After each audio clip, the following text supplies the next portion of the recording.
ya kamata a ce na ci shi kafin Allah ya kama ni. Assalamu alaikum.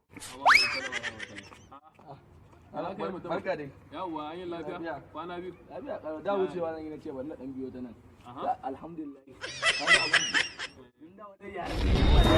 Allah ko? Wallahi to amma tun daga abinci ka ga yi komai normal. To ai baka san wani abu ba. Ganin nan nawa da ka gani ko? Ai wannan abincin daman duba ne in ga cewa menene akai. Dan yanzu sallah ce zan yi ma na duba na ga wannan kai kuma Allah ya kawo. To ai kamata ya fara cin abinci. A'a, ai tunda ni ciki na a cike yake so nake in yi sallah kamar raka. What? Idan na rage sannan sai in wannan bari na aje abincin nan. Insha Allah. To insha Allah. To yanzu dai sallah zan yi ko daga nan zaka dan dawo dai babu wannan. To in kuma wucewa zaka yi kuma to. Bari Allah gwara dai ka wuce. bari in zauna sai an busa kawo a nan. Allah ba ta ba. Ba na ka 100 ce zaka yi ba. To ai ba komai. Bari in zauna ana sai an busa kawo mu gani. Allah to ba su Allah ba. A basu. Na basu ne kake anan. Wallahi zuwa ne wajen zaban kele kuma wuri.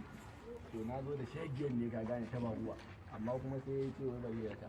A to ne wannan mu ma ai dukkan wajja ce. Yana da yawa. What? Kai ma yin wadda ke dide. Ai da kai hawa kan wajja ce. Ina jin ko wannan sallar tashi ba mai karewa ba ce. A to kai da ka zo yanzu kenan. A to kuma ta yau muna. Let's go. Wai yaran ka rade wajen dauko a Ya riga.